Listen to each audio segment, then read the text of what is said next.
विश्वोत्पत्त्यादिहेतवे तापत्रय विनाशाय श्रीकृष्णाय वयं नमः। ये भागवत जी का मंगलाचरण है महात्म्य का। अच्छा देखिए, मंगलाचरण क्यों किया जाता है? मंगलाचरण क्यों किया जाता है? आपने देखा होगा कि कथा प्रारंभ करने से पहले मैंने कुछ श्लोक बोले, उसके बाद एक कीर्तन हुआ, फिर हमने कथा प्रारंभ किया। मैंने प्रारंभिक श्लोक मंगलाचरण किए, भगवान से प्रार्थना की। उसी प्रकार से भागवत जी में भी प्रथम मंगलाचरण किया भगवान व्यास ने। और क्या कहा? सच्चिदानंद रूपाय, सच्चिदानंद रूपाय। भगवान व्यास कहते हैं सत चित और आनंद जो सच्चिदानंद भगवान है। अच्छा देखो, आपने भगवान के कितने नाम सुने होंगे? अगणित नाम है भगवान के, अनगिनत नाम है। हमारे यहाँ तो सहस्त्र नाम, सहस्त्रावली, कितने कृष्ण भगवान के मिल जाएंगे, भगवान विष्णु के मिल जाएंगे, दुर्गा मैया के मिल जाएंगे। नाम इतने हैं कि उच्चारण भी नहीं कर सकते। लेकिन इन सभी नामों में सबसे सरल, सबसे सुबोध कौन सा नाम है भगवान का? जिस नाम के उच्चारण मात्र से भगवान के रूपों का, भगवान के स्वरूपों का हमें ज्ञान हो जाए, वह नाम है सच्चिदानंद। बोले सच्चिदानंद भगवान की जय हो। सच्चिदानंद भगवान, सत चित और आनंद। इसके बाद क्या कहा? सच्चिदानंद रूपाय विश्वोत्पत्त्यादिहेतवे। ऐसे सच्चिदानंद भगवान जो विश्व की उत्पत्ति करते हैं, विश्व का पालन पोषण करते हैं और विश्व का संहार करते हैं।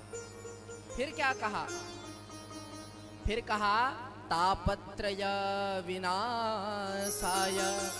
तीन प्रकार के ताप होते हैं। इन तीनों प्रकार के तापों का जो भगवान सच्चिदानंद समन कर देते हैं, नाश कर देते हैं, हमारे शरीर से मिटा देते हैं, ऐसे भगवान श्री कृष्णाय वयं नमः।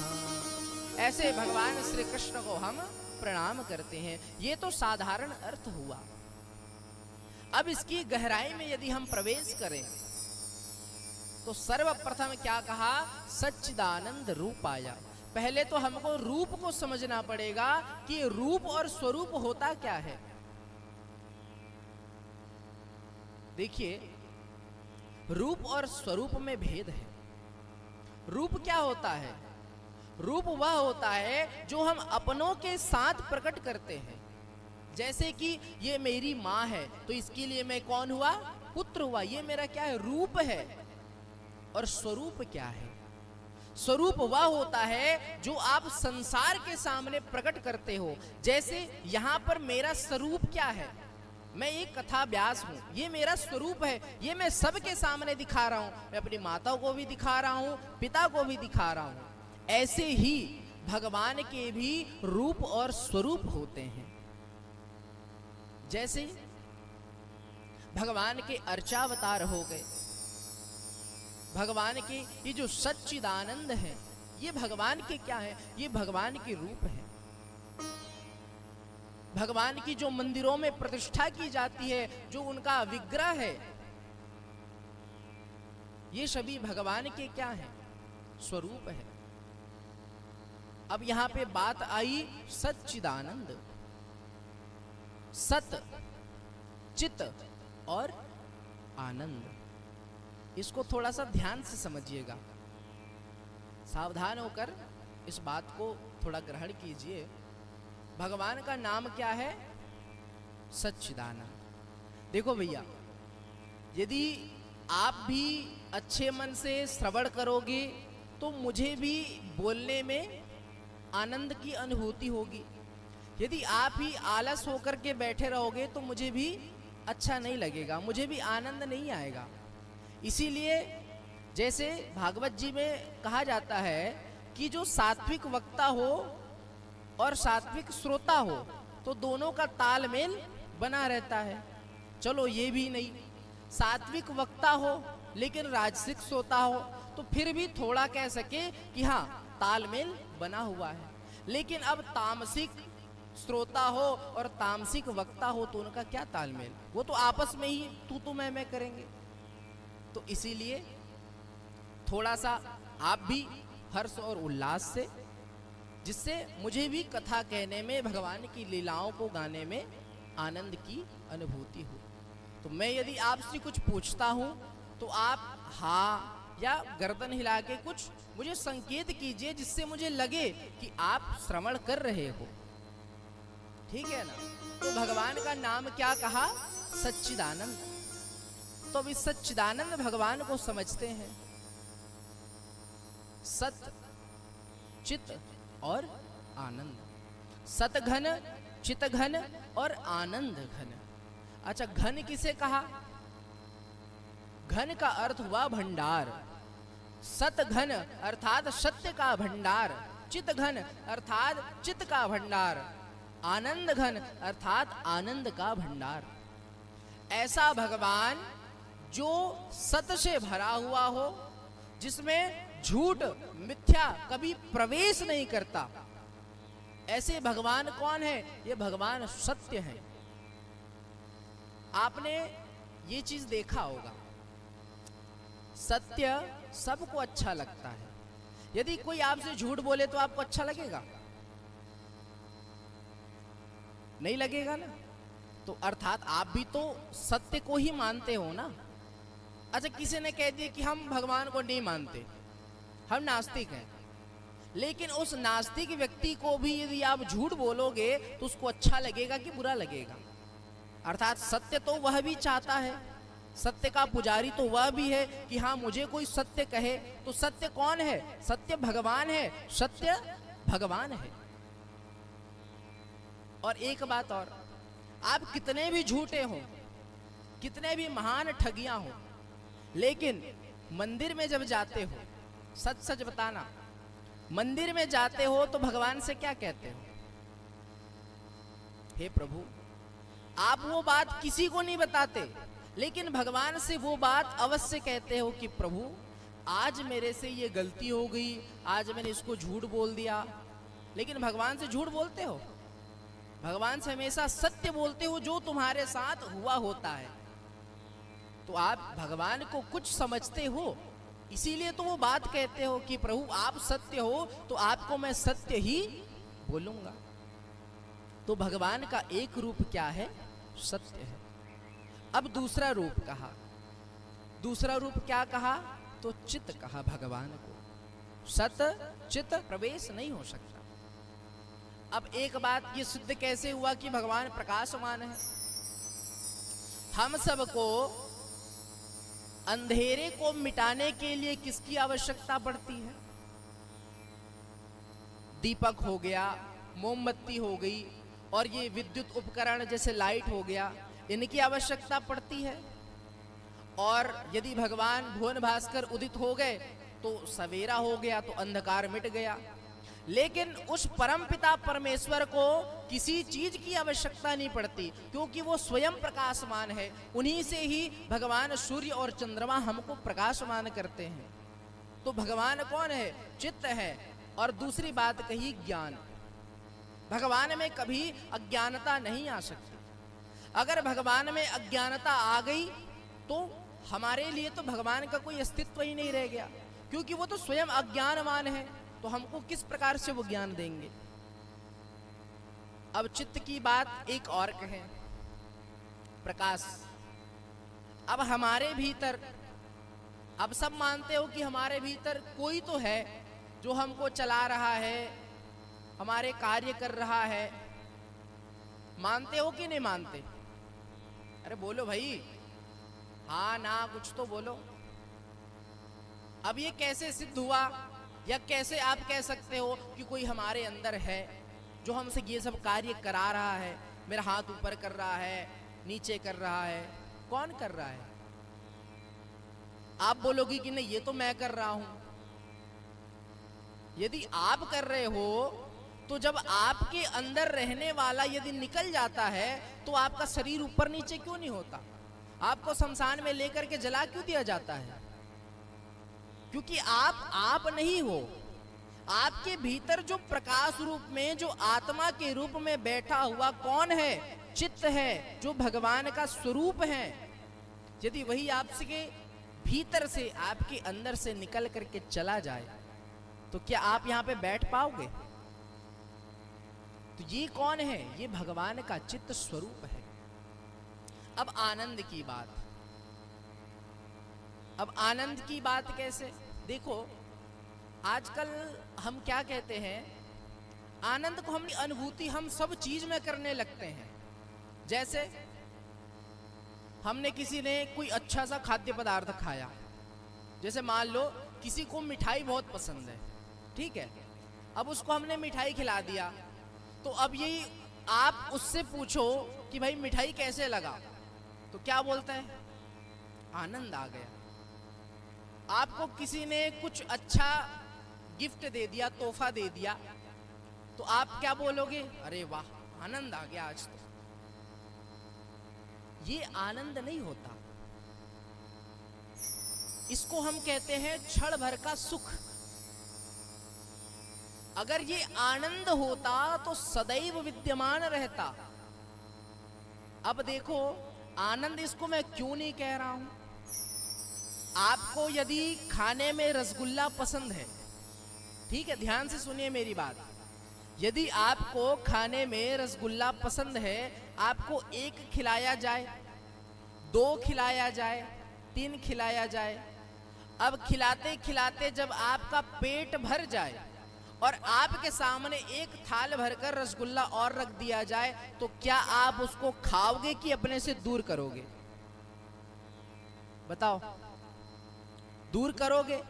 तो जब उससे आपको आनंद मिल रहा था तो आपने दूर क्यों किया? इसका मतलब आनंद तो है नहीं भाई। आनंद होता तो वो तो सदैव रहता, सर्वत्र रहता, कभी मिटता नहीं। तो वो आनंद नहीं है, उसको हम आनंद नहीं कह सकते। वो केवल क्षण भर का सुख था, जब तक हमारा पेट नहीं भरा। पेट भरने के बाद वो आनंद चला गया, मतलब वो सुख हमने खो दिया। लेकिन भगवान क्या है? भगवान आनंद है। अब आनंद कैसे प्राप्त हो, ये भी तो एक बात है ना। यदि खाने से नहीं मिलता, सोने से नहीं मिलता, घूमने से नहीं मिलता, तो ये आनंद मिलता कैसे है? अच्छा एक बात और कहूं, जब इन छोटी छोटी चीजों से हमको आनंद मिलता है, मान लीजिए किसी को रसगुल्ला खाने से आनंद मिल रहा है, तो वो आनंद का एक बूंद तो हुआ ना। क्योंकि यदि हमने एक बूंद पानी पिया तो हमको और पीने की इच्छा होती है, क्योंकि उससे प्यास तो मिटी नहीं, तो वो एक बूंद हुआ ना। ऐसे ही सोने से हमको आनंद मिलता है, अच्छे रजाई गद्दे से हमको आनंद मिलता है, तो वो तो एक बूंद हुआ ना। अब सोचिए आपको उस एक बूंद से इतना आनंद मिलता है, तो जो आनंद के सिंधु है उनसे कितना आनंद मिलेगा। और आनंद का सिंधु कौन है? तो आनंद का सिंधु भगवान है। और यह बात कहां कही? तो यह बात रामचरितमानस में भगवान गोस्वामी द्वारा कही गई है। क्या कहा उन्होंने? उन्होंने कहा, जो आनंद सिंधु सुख राशि, सी करते त्रैलोक्य सुपासी। भगवान श्री राम को आनंद का सिंधु कहा। तो राम कौन है? राम भगवान है, मर्यादा पुरुषोत्तम है। तो जब भगवान को आनंद से संबोधित कर रहे हैं कौन? गोस्वामी तुलसीदास। यहाँ सच्चिदानंद रूपाय करके भगवान व्यास कह रहे हैं, तो भगवान का रूप क्या हुआ? आनंद। और आनंद कैसे मिलता है? तो यहाँ पर कहते हैं कि आनंद ऐसा मिलता है जो कभी खत्म ना हो। जैसे अब देखिए आनंद कैसे मिलता है।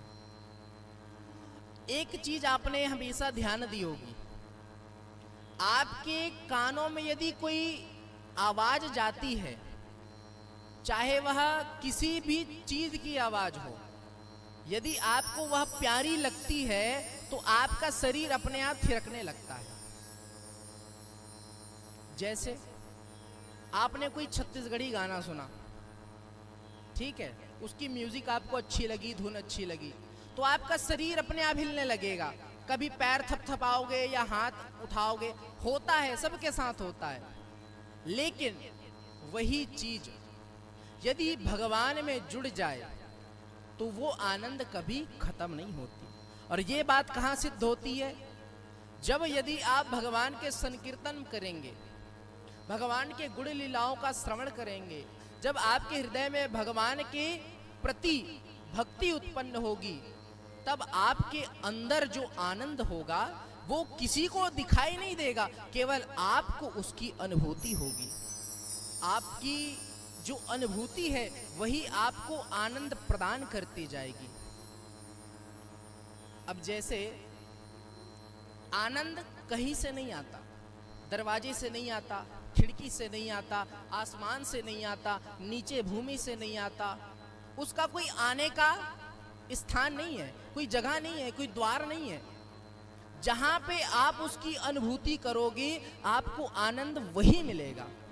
और इसका प्रमाण कहाँ मिलता है? तो ये भागवत जी ही इसका प्रमाण है, ये कथा ही इसका प्रमाण है। कैसे? आप आज कथा सुनने आए हो, इसके पीछे का आपका क्या तात्पर्य है वो आप ज्यादा समझते हो। आप कल आओगे या नहीं आओगे वो आपके ऊपर है। लेकिन यदि आज मैं ये कथा कुछ ऐसी बात कह के रोक दूं जिसकी बात आपको रात को नींद ना आए, क्यों? क्योंकि मैंने कुछ ऐसी बात कही है जो आधे में रोक दी, जो आप सोच रहे हो कि कल क्या होगा, कल क्या बताएंगे, तो ये क्या है? ये आपके मन में एक बात घुस गई है कि पंडित जी आखिर कल क्या कहने वाले हैं। तो वो बात आपको खींच के कहां लाएगी? कथा पंडाल में लाएगी। तो यहां आपको क्या दिया जा रहा है? यहां आपको भगवान का जो आनंद स्वरूप है उस आनंद को बांटा जा रहा है। अब कैसे? चौथे दिन आप स्वयं देखिएगा, जब भगवान नंद के घर आनंद भयो करके यहाँ गीत गाया जाएगा, तब सबके हृदय में वह आनंद उत्पन्न होता है कि नहीं, स्वयं देख लीजिएगा। भगवान को आनंद कहा गया, सच्चिदानंद रूपाय विश्वोत्पत्त्यादि हेतवे। भगवान को सृजन करता, पालन करता और संहार करता कहा जाता है। अच्छा देखिए, इस सृष्टि को किसने बनाया? कोई बनाने वाला तो होगा भाई। हमको पैदा करने वाली, हमको जन्म देने वाली हमारी माँ है, तो माँ को भी तो किसी ने जन्म दिया होगा, उनको भी तो किसी ने जन्म दिया होगा। तो किसने? आखिर वह जड़ कौन है? तो वह जड़ भगवान है। तो भगवान क्या करता है? इस सृष्टि को बनाता है। अच्छा देखिए, इसको मैं साबित करता हूं कि भगवान ने सृष्टि कैसे बनाई, क्यों बनाई, और कैसे माना जाए कि ये सृष्टि भगवान ने ही बनाई है। भगवान के द्वारा बनाई गई किसी भी वस्तु को ना लेकर यदि आप कोई सृजन कर सकते हो तो करके बताइए। किसी ने कहा मैंने बल्ब बना दिया, कैसे बनाया? भगवान के द्वारा जो पदार्थ यहां दिया गया है उसी का उपयोग करके आपने ये बल्ब बनाया होगा। ये जो जिस बेड पर बैठे हो चटाई में, यह भी भगवान के द्वारा किसी वस्तु से निर्मित की हुई वस्तु को लेकर ही बनाया गया है। तो सृजनकर्ता आखिर हैं तो भगवान। उन्हीं भगवान की चर्चा यहां पर कर रहे हैं कि वह सच्चिदानंद भगवान हैं जो इस सृष्टि का निर्माण करते हैं, सृजन करते हैं। और क्या करते हैं? पालन करते हैं। भाई अब पैदा तो कर दिया, लेकिन खाना पीना, उसका पालन पोषण तो करना भी है ना। तो कौन करता है? भगवान करते हैं। कैसे करते हैं? जो ये प्रकृति है, जो ये पेड़ पौधे हैं, इन सभी के द्वारा जो हमारा पोषण होता है, हमारा पालन होता है। जैसे माता है, हम माता के गर्भ में जब आते हैं तो माता के द्वारा खाया हुआ अन्न हमको कैसे लगता है? कुछ तो भगवान ने ऐसी नली फिट करी होगी जिसके द्वारा हमको वह अन्न प्राप्त होता है, जिससे हम माता के गर्भ में रहकर भी जीवित रहते हैं। और जब वह गर्भ बाहर आ जाता है तो माता के स्तन में दूध कहां से आता है? पुंज था, जो अंतिम पुंज था, उसमें 7 सागरों का वर्णन आया। उसी 7 सागरों में एक सागर होता है क्षीर सागर, जिसे हम दूध का सागर कहते हैं। तो भगवान द्वारा ही उस क्षीर सागर से माताओं के स्तनों में वह दुग्ध पहुंचाया जाता है, जिससे हमारा पालन पोषण होता है। आप एक बात बताइए, जब बच्चा पैदा होता है तब उसके जीने का, उसको एक दिन में कितना दूध चाहिए होता है? 1 लीटर, 2 लीटर, 3 लीटर चाहिए होता है। तो अब एक दिन में ना जाने कितने बच्चे पैदा होते होंगे, तो इतना सारा दूध कहां से आता है? वो भगवान के द्वारा ही हमारे पालन पोषण के लिए अपने क्षीर सागर से भेजा हुआ वह दुग्ध होता है। तो पहला भगवान सृष्टि करते हैं, दूसरा भगवान क्या करते हैं? हमारा पालन पोषण करते हैं। अब तीसरा, भगवान संहार करते हैं। संहार का अर्थ क्या समझते हो आप? संहार का अर्थ क्या समझते हो? अरे बोलो भाई, कुछ तो बोलो। मिटा देना, समाप्त कर देना, यही तो है ना संहार का अर्थ। देखो, संहार का अर्थ समझने के लिए ना थोड़ा सा सावधान आपको बैठना पड़ेगा। आपका जो मन है ना, वो इधर उधर भटकने के बजाय केवल मैं क्या बोल रहा हूं उस पर ध्यान दो आप। संहार का अर्थ आप समझते हो विनाश, विनाश कर दिया अर्थात मिटा दिया, समाप्त कर दिया। ये संहार नहीं होता प्रिय सज्जनों। संहार वह होता है कि मिटा करके उसको पुनर्निर्माण करना, ये संहार होता है।